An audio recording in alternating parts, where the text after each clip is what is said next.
agent de scrapping IA à grande échelle. Bienvenue dans cette formation avancée sur Playwright. Aujourd'hui, nous allons construire ensemble un agent de scrapping industriel piloté par l'intelligence artificielle. Vous allez apprendre à orchestrer un cluster Playwright dans Docker, à intégrer la rotation de proxy, et à utiliser Cloud API pour parser intelligemment les données extraites. C'est une formation de niveau expert, accrochez-vous, ça va aller vite et loin. Objectif de cette formation. À l'issue de cette vidéo, vous serez capable de déployer plusieurs workers Playwright en parallèle via Docker, de configurer une rotation de proxy pour éviter les blocages, d'envoyer le contenu HTML brut à Claude pour en extraire des données structurées, et d'orchestrer tout ce pipeline de manière fiable et maintenable. Chaque étape sera démontrée concrètement dans le code. Prérequis, ce qu'il vous faut. Cette formation suppose que vous maîtrisez déjà Playwright niveau 2, navigation, sélecteurs avancés, gestion des pages et des contextes. Vous devez également être à l'aise avec Docker et Docker Compose, ainsi qu'avec Node.js et TypeScript. Enfin, vous aurez besoin d'une clé API Cloud d'Anthropic. Si l'un de ces prérequis vous fait défaut, je vous invite à consulter les formations précédentes de ce parcours. Architecture globale du système. Avant d'écrire la moindre ligne de code, visualisons l'architecture. Notre système se compose de 3 couches. Premièrement, un orchestrateur Node.js qui distribue les URLs à Scrapper. Deuxièmement, un cluster de workers Playwright containerisés, chacun utilisant un proxy différent. Troisièmement, un module de parsing IA basé sur Claude qui transforme le HTML brut en JSON structuré. Ces 3 couches communiquent via une file de tâches en mémoire, que nous implémenterons avec une simple queue TypeScript. Structure du projet. Voyons la structure de dossier que nous allons créer. À la racine, nous avons un dossier src contenant orchestrator.ts, worker.ts et parser.ts. Un dossier Docker avec notre Dockerfile et le fichier dockercompose.iml. Un fichier proxy.json pour la liste des proxys, et un fichier url.json avec les cibles à Scrapper. Cette organisation sépare clairement les responsabilités et facilitera la maintenance de votre agent. Initialiser le projet Node TypeScript. Commençons par initialiser le projet. On lance npm ini, puis on installe les dépendances, Playwright, @anthropic et SDK, Dotenv, et TypeScript avec tsnode. On génère un tsconfig.json avec les options strictes activées. Je vous montre maintenant le terminal, npxtsc ini, puis on ajuste Target à ES 2022 et on active module résolution à Node. Ces réglages nous garantissent un typage solide tout au long du projet. Créer la file de tâches que.ts. Notre premier fichier est que.ts. Nous définissons une interface task avec une propriété URL de type string et un ID numérique. La classe task que expose 3 méthodes, push pour ajouter des tâches, pop pour en récupérer une, et isenti pour savoir si la file est vide. Nous utilisons un simple tableau TypeScript en interne. Cette implémentation est volontairement légère en production, vous la remplacerez par Rudy ou BullMQ, mais ici elle suffit pour illustrer le concept. Configurer la rotation de proxy. Passons au fichier proxy.json. Il contient un tableau d'objets, chacun avec les champs serveur, username et password. Ces champs correspondent exactement à ce qu'attend Playwright dans la configuration du contexte de navigation. Nous allons créer une fonction getNextProxy qui maintient un index rotatif et retourne le prochain proxy disponible en mode round-robin. Cette stratégie simple garantit une distribution uniforme du trafic entre vos proxys. Implémenter getNextProxy. Voici le code de notre gestionnaire de proxy dans proxymanager.ts. On importe la liste depuis proxy.json, on initialise un compteur à 0. La fonction getNextProxy retourne proxy current index pour 100 proxy.lant, puis incrémente le compteur. Simple et efficace. On exporte également une fonction getProxyCount pour permettre à l'orchestrateur de savoir combien de proxys sont disponibles et d'adapter le nombre de workers en conséquence. Écrire le worker Playwright. Le fichier worker.ts est le cœur du système. Chaque worker reçoit une task, lance un nouveau contexte Playwright avec le proxy assigné, navigue vers l'URL, attend que le réseau soit idle, puis extrait le contenu HTML complet via page.content. Ce HTML brut est ensuite passé au parsé IA. Notez l'utilisation de browser.newContext avec les options proxy, c'est ce qui isole chaque requête derrière son propre proxy et évite les corrélations entre sessions. Gérer les erreurs dans le worker. Un scrapper robuste doit gérer les échecs. Dans notre worker, on entoure toute la logique d'un bloc try-catch.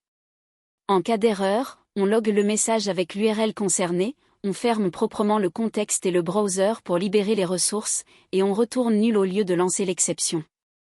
L'orchestrateur détectera ce nul et pourra décider de remettre la tâche en queue ou de la marquer comme échouée après un certain nombre de tentatives. Configurer le timeout et user agent. Pour paraître plus humain, nous configurons 2 éléments supplémentaires dans le contexte Playwright. D'abord, un user-agent réaliste via user-agent dans les options de contexte, on utilise une string correspondant à Chrome 120 sur Windows. Ensuite, on définit navigation timeout à 30 000 millisecondes dans les options du browser launch. Ces 2 paramètres réduisent significativement le taux de détection par les systèmes anti-bot des sites cibles. Intégrer Claude API et parser.ts.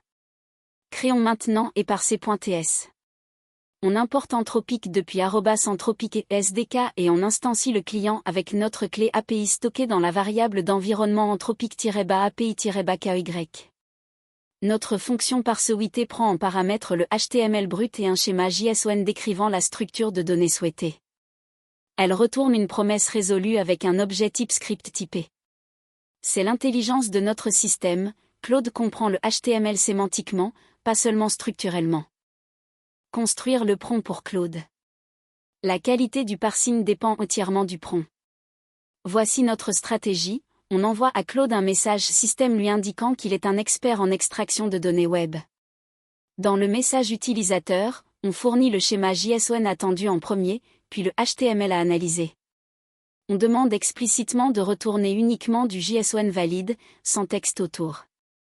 On utilise le modèle Claude 3-5 Sonnet avec max-token à 4096 pour couvrir les réponses volumineuses. Parser la réponse de Claude. Claude retourne une réponse textuelle que nous devons parser en JSON. On récupère response.content 0.text, puis on l'entoure d'un try-catch avec JSON.parse. Si le parsing échoue, on applique une stratégie de fallback, on tente d'extraire le JSON avec une regex cherchant le pattern accolade ouvrante jusqu'à accolade fermante. Cette double sécurité est indispensable car Claude peut parfois ajouter quelques mots introductifs malgré nos instructions. Définir un schéma d'extraction exemple. Illustrons avec un cas concret, scrapper des fiches produits e-commerce. Notre schéma type script définit une interface product avec les champs name, price, currency, description, rating et image URL. On passe ce schéma sérialisé en JSON au prompt de Claude. Grâce à cette approche déclarative, le même pipeline peut extraire n'importe quel type de contenu, article de blog, offre d'emploi, données financières simplement en changeant le schéma. Écrire l'orchestrateur principal. Orchestrator.ts est le chef d'orchestre. Il lit URL.json au démarrage, remplit la task queue, puis lance n workers en parallèle, n étant configurable via une variable d'environnement concurrency. Chaque worker tourne dans une boucle while qui consomme la queue jusqu'à épuisement. L'orchestrateur attend la résolution de toutes les promesses via promise.allSettled, puis agrège les résultats dans un tableau final qu'il écrit dans output.json. Implémenter la boucle worker. Voici le détail de la boucle worker dans l'orchestrateur. Tant que la queue n'est pas vide, on appelle que.pop, pour obtenir une tâche, on appelle runWorker avec cette tâche et le proxy rotatif, et on push le résultat dans le tableau des résultats. Si runWorker retourne nulle erreur réseau, site bloqué, on incrémente un compteur d'échecs. Ce compteur nous permettra d'afficher des statistiques de fiabilité à la fin de l'exécution. Créer le Dockerfile. Passons à la containerisation. Notre Dockerfile part de l'image officielle mcr.microsoft.com/playwright, qui inclut déjà tous les navigateurs et dépendances système. On copie package.json et on lance npm install, puis on copie le reste des sources. On définit le point d'entrée comme node dist.orchestrator.js. L'utilisation de cette image officielle nous évite des heures de configuration des dépendances système de Chromium, c'est un gain de temps considérable. Écrire le Docker Compose.yml. Notre Docker Compose définit un service Scrapper Worker avec build context pointant vers la racine du projet. On monte un volume pour les fichiers d'entrée et de sortie. On passe les variables d'environnement, anthropic-api-KY, concurrency fixée à 5, et node-env à production. Le restart policy est set à onfailure avec maximum 3 tentatives. On peut lancer plusieurs replicas du service pour augmenter le parallélisme total si notre liste de proxy le permet. Tester en local avec un site exemple. Avant de déployer, testons en local. On crée url.json avec quelques URLs d'un site de démo books.oscrap.com est parfait pour ça. On définit le schéma pour extraire titre, prix et notes des livres. On lance tsnode src orchestrator.ts en mode debug. On observe les logs, chaque worker s'initialise avec son proxy, navigue, extrait le HTML, l'envoie à Claude. Les résultats apparaissent progressivement dans le terminal. Le fichier output.json se remplit en temps réel. Analysez le résultat JSON final. Ouvrons output.json. Nous avons un tableau d'objets product parfaitement structuré. Chaque entrée contient exactement les champs définis dans notre schéma, avec des types cohérents. Price est un nombre, pas une chaîne. Claude a intelligemment normalisé la devise, converti les notations en nombres décimales, et ignoré les balises HTML parasites. C'est là toute la puissance de l'approche IA par rapport à un parsing par sélecteur CSS qui casserait au moindre changement de structure du site. Monitorer la performance du cluster. Pour un usage en production, nous ajoutons un module de monitoring léger. À intervalles réguliers, toutes les 10 secondes, l'orchestrateur log le nombre de tâches complétées, en attente, et échouées. On calcule également le débit en tâches par minute. Ces métriques nous permettent d'ajuster dynamiquement la concurrence et d'identifier les proxys qui posent problème. En production, vous voudrez pousser ces métriques vers Prometheus ou Datadog. Gérer le rate limiting intelligent. Certains sites imposent un rate limiting agressif. Notre stratégie, on détecte les réponses HTTP 429 via page.goto qui retournent le response object.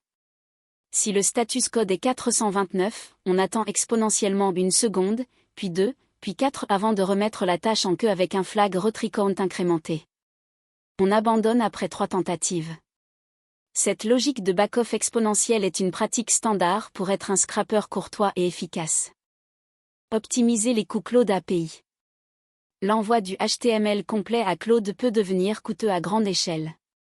2 optimisations clés. Premièrement, on pré-traite le HTML avec une fonction strip HTML qui supprime les scripts, styles, et attributs non sémantiques. On réduit typiquement la taille de 60 à 80%.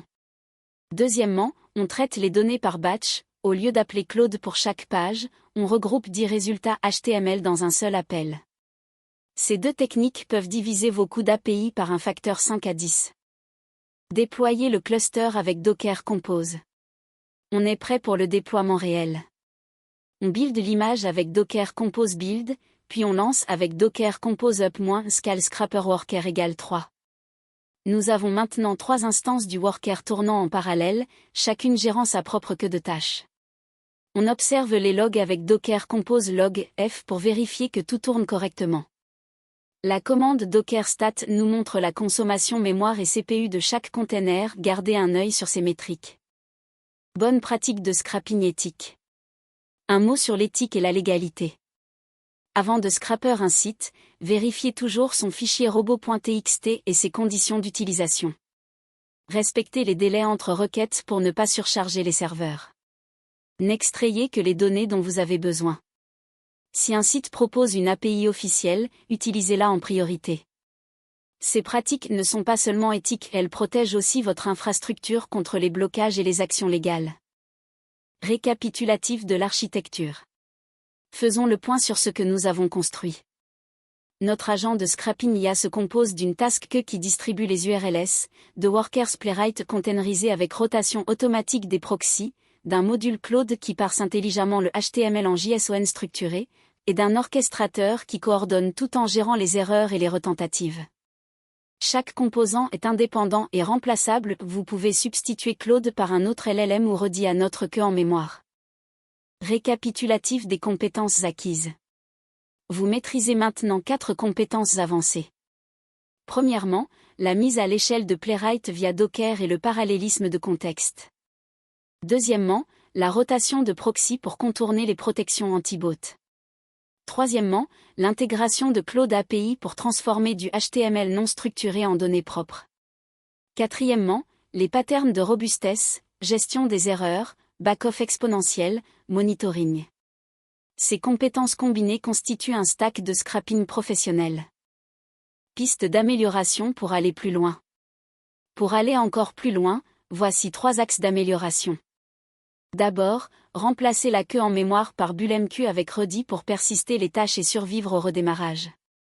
Ensuite, ajouter un système de fingerprinting de navigateur avec Playwright Extra et le plugin Stealth pour mieux contourner les détections avancées. Enfin, implémenter un dashboard de monitoring avec Grafana pour visualiser en temps réel les métriques de votre cluster. Ces évolutions vous amèneront vers un système de production complet. Conclusion et prochaines étapes. Félicitations, vous venez de construire un agent de scrapping IA à grande échelle, du code jusqu'au déploiement Docker. Le code source complet est disponible dans les ressources associées à cette vidéo. Si cette formation vous a été utile, laissez un commentaire avec vos cas d'usage, c'est très motivant pour créer la suite.